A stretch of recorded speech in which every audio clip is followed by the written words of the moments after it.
Olá, amigos, galera ligada no Grande Prêmio, tudo bem com vocês? Aqui quem fala é o Gabriel e bem-vindos a mais uma edição aí do Paddock Sprint, o seu acepip, o seu aperitivo, né, de discussões, de notícias da Fórmula 1, né, a versão reduzida do Paddock GP, para a gente falar aí um pouco sobre automobilismo nesse período de entre safra, né, das temporadas, especialmente da Fórmula 1. A gente tem aí ainda 2 meses e 2 dias até o começo da temporada, mas segue sendo um período levemente movimentado, né? Estamos sempre notícias importantes acontecendo, vamos falar de duas delas hoje. Uma é sobre o Felipe Drogovic, a outra sobre o Lewis Hamilton, né? O futuro dos dois é bem definido e, enfim, com notícias relevantes aí para o restante do ano. E para me acompanhar nesse programa, nesse debate de hoje, trago aqui Bernardo Castro, né, nosso amigo lá de Belo Horizonte, barra Abaeté, e enfim, a gente vai falar um pouco aí sobre duas notícias bastante relevantes do mercado da Fórmula 1. O primeiro, né, a gente vai falar sobre Felipe Drogovic, né, pois na última segunda-feira tivemos aí um anúncio importante de que o Drogovic vai seguir na Aston Martin como piloto de testes e reserva para 2025. É o terceiro ano consecutivo do Drogovic nesse posto, né? Ele ganha a Fórmula 2 em 2022 e assim que ele ganha a Fórmula 2, ele entra para o programa de desenvolvimento da Aston Martin e segue nesse posto aí de piloto de testes e desenvolvimento, né? E piloto reserva também. Então, ao longo dessa temporada, o Drogovic vai estar em boa parte das corridas do campeonato, não sei se são todas, mas imagino que a maior parte delas ele vai estar, até porque ele não tem nenhum compromisso assinado com nenhum outro campeonato até aqui que impeça ele, né, de ter um conflito de datas ou coisa parecida.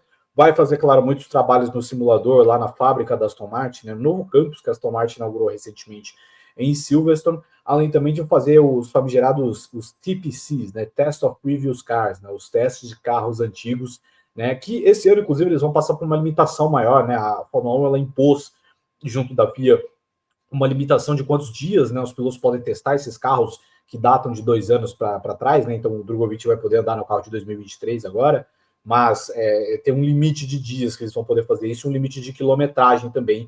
A Fórmula 1 está começando a cercear um pouco essa questão dos testes de carros antigos, especialmente porque muitas vezes equipes estavam utilizando isso para testar pilotos, né? Então a Alpine fez isso, por exemplo, para fazer um vestibular ali entre o Jack Durham e o Mick Schumacher, o Kimi Antonelli com a Mercedes também andou bastante, então a Fórmula 1 está limitando um pouco isso também. E eu acho que essa assinatura também indica que o Drogovic não deve ter grandes compromissos em outros campeonatos ao longo de 2025. Né? Ele recentemente fez um teste pela Chip Ganassi na Indy, vai correr, inclusive, as 24 horas de Daytona no fim do mês de janeiro agora, né? Vai formar um quarteto com o Earl Bamber, o Jack Aitken e o Frederic Vest pela Cadillac, né? Que curiosamente é uma equipe que entra na Fórmula 1 em 2026, mas a indicação mais uma vez é de que o Felipe vai seguir insistindo nesse desejo dele de correr na Fórmula 1 e, enfim, vai seguir fechando portas e fechando oportunidades para outras categorias. Ano passado ele correu parte da temporada do European Le Mans Series, né, que é uma categoria um pouco abaixo do nível ali, né? Você tem um Mundial de Endurance, talvez seja a principal categoria do Endurance. Você tem o INSEE Sports Car, que, enfim, é uma categoria forte, segmentada para os Estados Unidos. E você tem o Asian Le Mans Series e o European Le Mans Series, categorias um pouco menos famosas. Ele correu parte da temporada do European Le Mans Series, abriu mão de correr a etapa final, se não me engano, em Portimão, para fazer o teste dele pela Ganassi na Indy. Mas, mais uma vez, o Drogovic vai indicando que não quer deixar portas abertas por enquanto na Fórmula E, nem na Indy, nem no Mundial de Endurance. Inclusive, ele disputou as 24 horas de Le Mans no ano passado e vai seguir nessa insistência aí de, quem sabe, ser um reserva na Fórmula 1 e, quem sabe, sonhar com essa oportunidade de um dia, né, ser um titular, né, e se pelo menos ter uma oportunidade de largar um grande prêmio. A gente sabe que ele teve duas ocasiões próximas disso. Uma no Bahrein em 2023, quando o Lance Stroll estava se recuperando ainda daquela lesão na mão, né, e o Drogovic faz toda a pré-temporada e o Stroll ele assume o carro para a primeira corrida, e Interlagos no ano passado, quando o Alonso também estava passando mal, né, estava péssimo fisicamente, claramente abatido, quase entregou o carro ao Drogovic, acabou não entregando, e o Drogovic ficou de fora. Bernardo, o que a gente pode analisar desse movimento do Drogovic, o que isso representa para a carreira dele, o que a gente pode esperar desse 2025 dele? Boa tarde, Gabo. Boa tarde, Pedro Prado, que está aqui nos nossos bastidores. Bom dia, boa tarde, boa noite para todo mundo que já nos acompanha aqui no Paddock Sprint.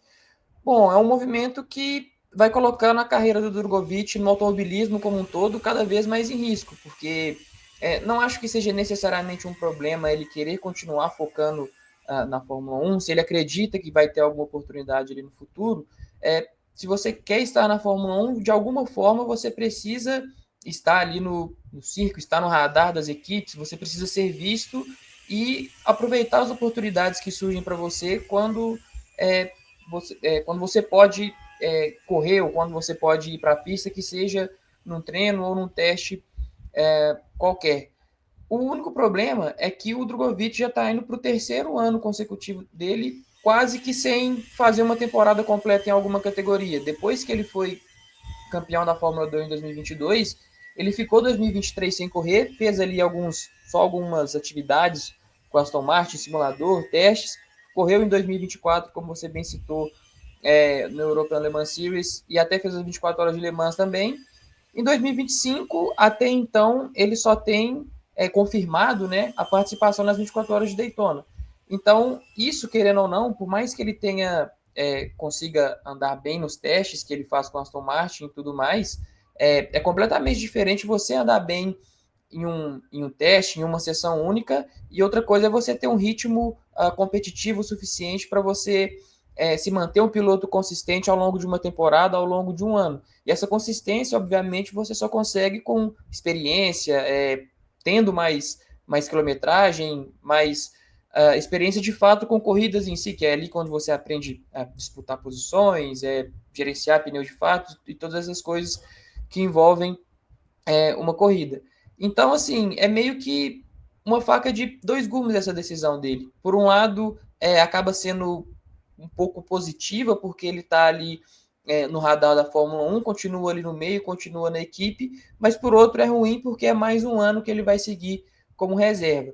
E aí, a única oportunidade que eu vejo dele conseguir ter uma chance de fato na Fórmula 1 seria se por algum problema com o Stroll, como foi que ele quase ficou de fora do GP do Bahrein de 2023 por causa daquela lesão da queda de bicicleta, ou por algum problema de saúde, igual foi do Alonso no ano passado, ele conseguir assumir uma vaga na Aston Martin, seja por duas corridas ali, e mostrar de fato que ele tem potencial, que ele tem velocidade para poder ser um piloto de Fórmula 1. Fazer uma coisa muito parecida com o que o Nick De Vries fez, por exemplo. Ele conseguiu a vaga na Fórmula 1 justamente porque o Albon teve aquele problema de apendicite, ele entrou no carro da Williams em Monza, foi bem e acabou conseguindo a vaga para 2023. Porque se não for num cenário como esse, acho que o nome do Felipe Drogovic meio que já passou na Fórmula 1, o bonde já passou por ele. A gente viu que teve uma renovação muito grande no grid agora para 2025, inúmeros pilotos da Fórmula 2, bons pilotos, foram promovidos, outros que estavam ali na reserva de outras equipes, como é o caso do Lawson e do Durham, que até dividiram o grid da Fórmula 2 com o Drogovic, também conseguiram encontrar essa promoção para a Fórmula 1, e o nome dele, nesse mercado tão movimentado que foi em 2024, não chegou a ser muito comentado. Foi um nome que estava ali mais morno, vez ou outra surgia uma coisinha ou outra ali, mas nunca teve nada concreto de fato. Então, eu acho que a única oportunidade que ele vai ter de fato de conseguir ser titular na Fórmula 1 é tendo uma oportunidade assim na Aston Martin, tendo de substituir um dos dois pilotos em alguma oportunidade, porque senão eu acho que essa vaga não vem para ele. Até porque se a gente puxa o histórico de como tem sido a forma que a Aston Martin tem lidado com a dupla de pilotos dela, a gente vê que uma vaga meio que é cativa ali do Stroll, porque ele é filho do dono, e essa segunda vaga, esse segundo carro, está reservada para pilotos mais experientes, pilotos campeões mundiais. Então, teve o Sebastian Vettel no início, está tendo o Fernando Alonso agora, talvez quando o contrato do Alonso encerrar, né, a Aston Martin busque um outro piloto experiente, aí muito se fala na possibilidade do Verstappen ir para lá já em 2027 ou 2028, que o Adrian Newey também vai estar lá, vai ter os motores Honda, enfim. Então, acho que a situação do Drogovic fica cada vez mais apertada ali dentro da equipe. E até algo curioso, né? O Drogovic vai se mantendo como reserva, né? E a gente sabe que ser reserva rendeu coisas para alguns pilotos recentemente, né? Acho que o primeiro exemplo que a gente vai lembrar é o do Nick De Vries, né? Que ele entra para substituir o Alexander Albon naquele GP da Itália em 2022, vai muito bem, eventualmente ele pega o contrato ali com a AlphaTauri, né, mas aí a passagem dele acaba sendo um desastre. E a gente tem também o Oliver Berman, né, que também num caso ali de apendicite, né, o Carlos Sainz fica fora do GP da Arábia Saudita, ele entra com a Ferrari, anda razoavelmente bem, o sétimo, depois tem outras oportunidades de correr, né, agora pela Haas, né, ele corre no Azerbaijão quando o Kevin Magnussen é suspenso e corre no Brasil, né, em Interlagos, quando o Kevin Magnussen tem um problema de saúde, e aí, enfim, claro que já estava confirmado, né, que o Berman, antes dele correr essas coisas pela Haas, já estava confirmado que ele seria piloto da Haas. Mas acho que tem uma coisa também que a gente precisa equilibrar no meio de tudo isso, que é o seguinte: o De Vries, quando ele faz aquele ano de 2022, é o primeiro ano de reserva do De Vries na Fórmula 1. Né? O De Vries ele era piloto da Mercedes na Fórmula E, quando a Mercedes tinha o programa dela na Fórmula E, e ali em 2022, antes de estrear de fato pela Williams, o De Vries já tinha feito treinos livres pela Williams, treinos livres pela Mercedes, salvo engano ele fez um pela Aston Martin também. Então ele é um cara que era meio que um novato para aquele círculo, digamos assim. E o Berman é um cara também que ele tem um contexto diferente, que o Berman já tinha uma expectativa de que 2025 ele poderia ser um titular na Fórmula 1, já tinham testes preparados, ele já estava programado para fazer, se não me engano, 6 treinos livres pela Haas aquele ano, né, em 2024, eventualmente ele acaba tendo que estrear pela Ferrari e tudo mais, né, e aí a performance dele convenceu, né, todo mundo ali que era a hora de colocar, né, a Haas e a Ferrari se convenceram de que era o momento dele ser titular na Fórmula 1. E a gente sabe também que algo que tem pesado muito na Fórmula 1 ultimamente é você correr na Fórmula 1, né? Você ter uma boa performance na Fórmula 1, na visão de todo mundo ali, né? E assim, com todo respeito a tudo que o Drogovic conquistou e o título da Fórmula 2 dele foi realmente impressionante, tá cada vez mais evidente que uma experiência na Fórmula 1 ela tá servindo muito mais de parâmetro para as equipes do que necessariamente você conquistar um título de base. Só vê o Franco Colapinto, que assim, é bom piloto, não era top 5 da Fórmula 2 quando estreia pela Williams, e a gente viu o tanto de atenção que ele chamou, né, pelas boas performances ali que ele teve. Mas assim, você acha que pensando nesse cenário, se acontecer realmente alguma situação que permita que o Drogovic estreie, ele já com 3 anos aí de reserva na Aston Martin, você acha que pode ter um impacto semelhante ao que foi o impacto da estreia do De Vries e da estreia do Oliver Berman? Eu acho que pode, mas também vai depender um pouco do time, né? De quando isso vai acontecer, de como que vai estar a questão de negociações com pilotos, questões de contrato. Porque se acontece, vamos supor que em 2025 ele tem alguma oportunidade que ele vá muito bem, só que 2025 acabou de passar por uma renovação muito grande no grid, então meio que quase todos os pilotos já estão com o contrato meio que firmado para 2026. Seria um pouco difícil dele se encaixar ali, dele conseguir furar essa fila, mas eu acho que uma boa exibição na Fórmula 1, ultimamente, é o que tem credenciado os pilotos para se tornarem titulares de fato, né? Acho que, além dessa participação na Fórmula 1, acho que você ser campeão da Fórmula 3, da Fórmula 2 em sequência nos anos de estreia é uma coisa que conta muito também, mas se você não consegue fazer isso, meio que você tem que esperar por essa oportunidade surgir na Fórmula 1. O próprio Berman, você citou muito bem, acho que talvez se não fosse essa performance muito boa que ele teve com a Ferrari ali no GP da Arábia Saudita, dificilmente talvez as chances dele não seriam tão grandes assim de ser promovido para a Fórmula 1 já de uma vez, porque a temporada dele na Fórmula 2 foi muito, muito ruim, muito abaixo do esperado. Ele, por mais que ele tenha vencido ali uma ou outra corrida, ele não terminou a classificação de pilotos entre os 10. Então, realmente, na Fórmula 2 em si foi um desempenho muito abaixo do esperado. Então, acho que sim, o único caminho que o Felipe Drogovic tem agora para poder conseguir uma vaga como titular definitivo da Fórmula 1 seria substituindo ali ou o Alonso ou o Stroll. Só que aí também existe toda aquela questão, né? Ele precisa impactar de uma forma e isso vai depender de como que a Aston Martin vai estar desempenhando também, porque ultimamente a gente tem visto que a equipe tem sido cada vez menos competitiva. O próprio Alonso, no final do ano passado, estava tendo dificuldades para poder levar o carro para a zona de pontos, para o top 10, falou que estava um pouco desmotivado até com o projeto da equipe, e aí o Drogovic meio que chega naquela, ele tem que se provar, tem que se mostrar, tem que ir bem, mas se não tiver um carro para isso também, meio que todas as apostas ou a confiança que ainda existe de que ele pode fazer um bom trabalho na Fórmula 1 podem ir por água abaixo. Pois é, enfim, mais uma decisão aí, né? Eu não vou palpitar necessariamente, eu já cansei, né, de falar sobre o gerenciamento de carreira do Felipe, mas enfim, ele faz mais uma vez essa escolha, ele mantém o desejo de correr na Fórmula 1 e, enfim, ele entende que, e de uma certa forma ele tem razão, né? Acho que ele correr em outras categorias não ia ser benéfico para ele em termos do sonho de Fórmula 1. Estar ali naquele círculo é mais importante, resta saber se essa oportunidade vai realmente acontecer. Né? E tem outro fator também que a gente vai contar para 2026 aí, que é o fato da Honda estar chegando na Aston Martin, né, e ter o Yuki Tsunoda como um dos seus protegidos, e eu tenho absoluta certeza que a Honda vai iniciar um lobby, sim, para colocar o Yuki Tsunoda na Aston Martin a partir de 2026, né, que provavelmente esse ano, 2025, vai ser o último ano dele na Racing Bulls, então para 2026 acho que vai ter um lobby forte aí.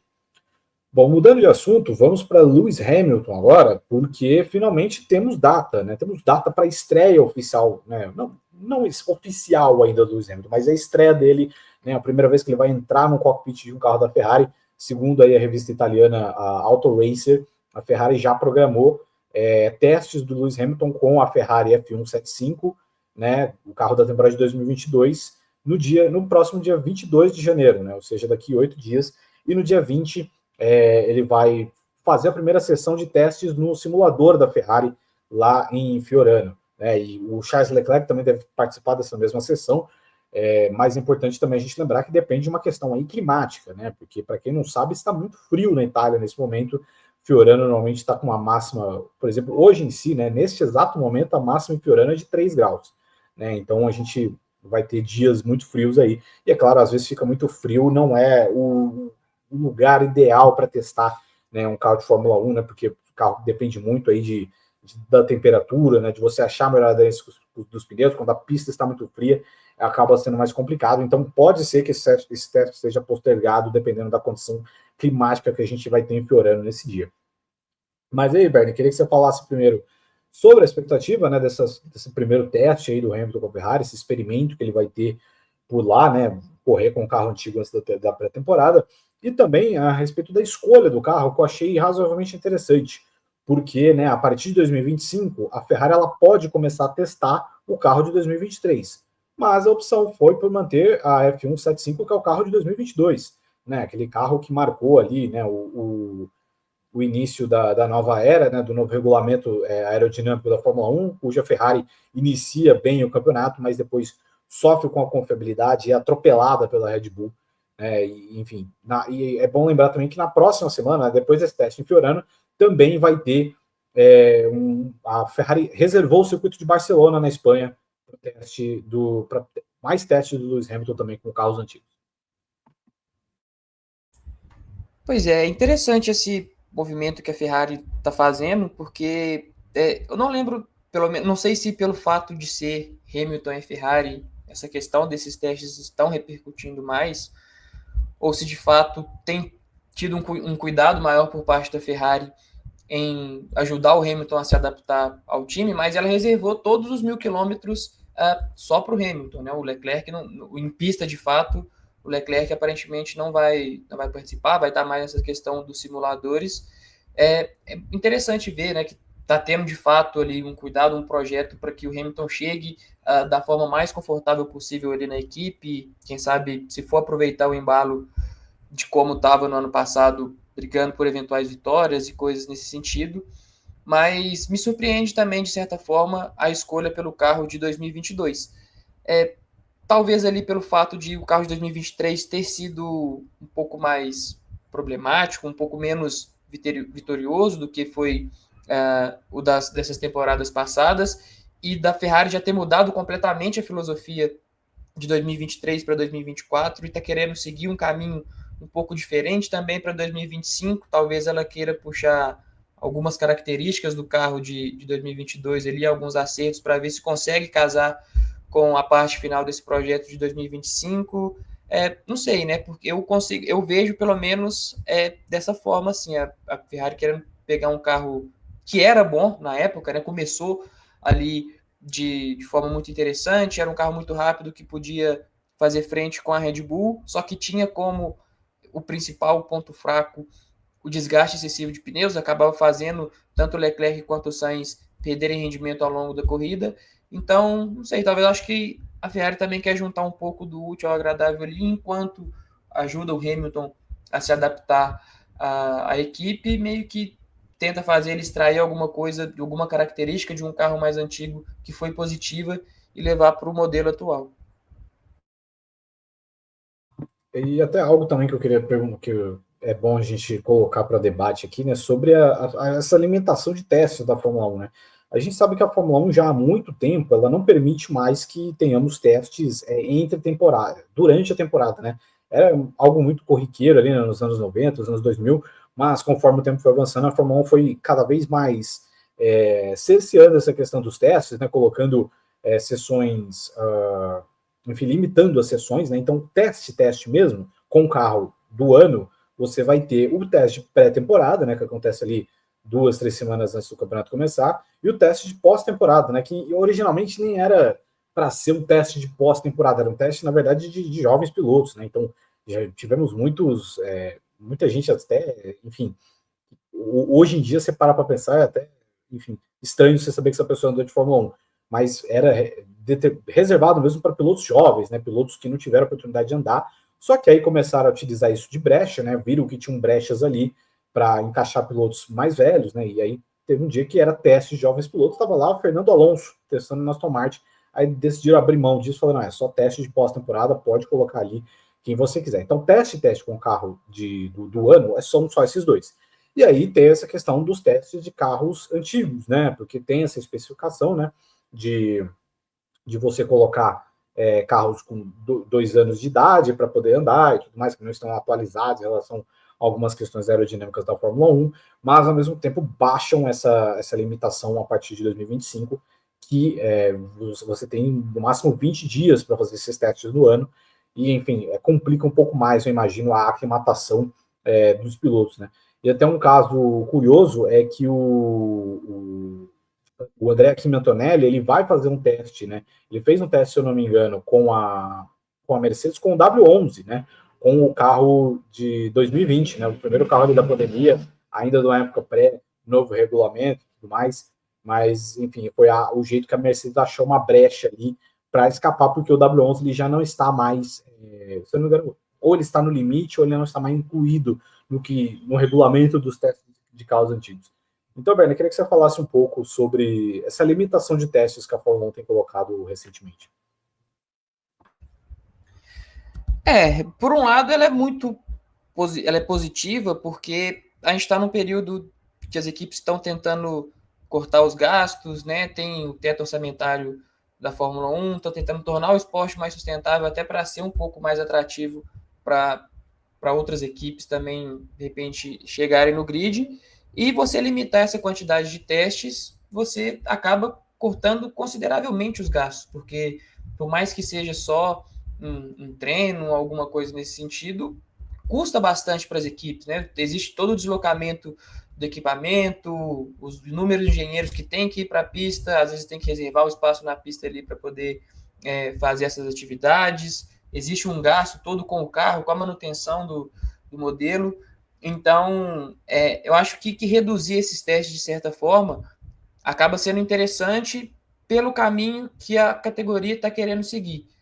Só que, por outro lado, é um pouco negativo também, porque quem sofre com isso principalmente são os jovens pilotos, que acabam tendo uma quilometragem bem menor, tem mais dificuldades para poder se adaptar ao carro, e a gente tem visto até o teste de pré-temporada foi reduzido de forma considerável. Agora são só 3 dias. Antes ele era dividido ali em 2 sessões, eram realizados em semanas diferentes, tinha mais tempo para os pilotos irem para a pista, iam com os 2 carros para a pista, hoje em dia vai um carro de cada vez, então é um caminho um pouco perigoso. Aí a gente começa a ver um pouco mais de reclamação até da própria fornecedora de motores, porque não, de motores não, perdão, da fornecedora de pneus, a Pirelli, porque não tem quilometragem suficiente para poder fazer alguns testes com os pneus, e isso aí entra principalmente na questão da borracha de chuva extrema, aquele pneu azul que praticamente nunca é usado na Fórmula 1.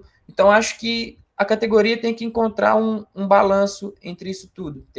É lógico que tem que dar uma limitação ali, não tem como ser da forma que era no início dos anos 2000, 90, que eram testes, era livre, era praticamente ilimitado, isso elevava muitos custos, mas, querendo ou não, para um esporte tão complexo como é a Fórmula 1, que envolve muita operação, tem que ter toda uma harmonia entre diferentes partes, entre diferentes setores ali para a coisa poder fluir, e para o piloto, até principalmente os jovens, se desenvolverem, acho que essa falta de testes acaba prejudicando um pouco até a forma como as coisas andam ali dentro das equipes. Talvez isso até seja um dos motivos que a gente demorou a ver uma renovação ali dentro do grid da Fórmula 1 e ela só foi acontecer agora em 2025, porque as equipes não tinham dados concretos do que os pilotos jovens podiam de fato oferecer, do que eles podiam entregar. A única recorte que eles tinham era ali a pouca aparição que eles tinham nas categorias de base e, vez ou outra, essas participações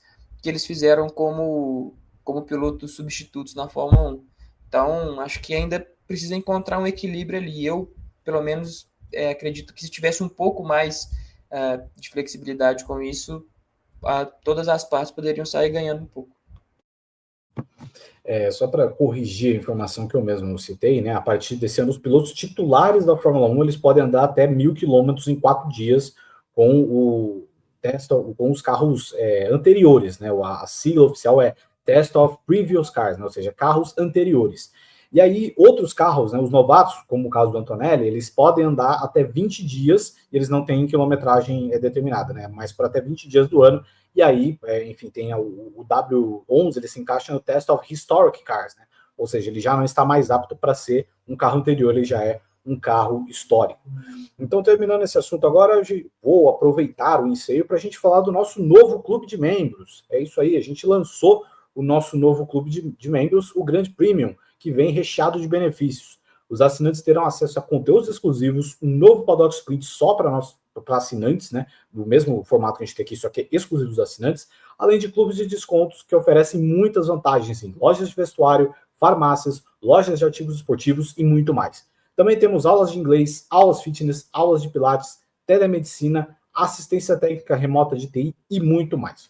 Tudo isso para garantir a você uma experiência completa e diferenciada no mundo do esporte a motor. Vai aparecer daqui a pouco um QR Code aqui na sua tela e você pode escolher o seu plano. O plano Poli, o mais básico, R$ 9,99 por mês, o Hat-Trick, de R$ 29,99 por mês, ou o Grande Chelem, né, caso você aí queira, né, sacar o escorpião do bolso para nos ajudar, R$ 69,99 por mês. Então, fica aí a nossa propaganda aí do nosso novo clube de membros, está muito bacana, tem conteúdo exclusivo e muitas vantagens também para você contribuir também de alguma forma aqui com o Grande Prêmio. Então, assine já o Grande Prêmio. Bernie, tem alguma consideração final aí sobre Drugovich, sobre Hamilton, sobre testes, para a gente finalizar por hoje?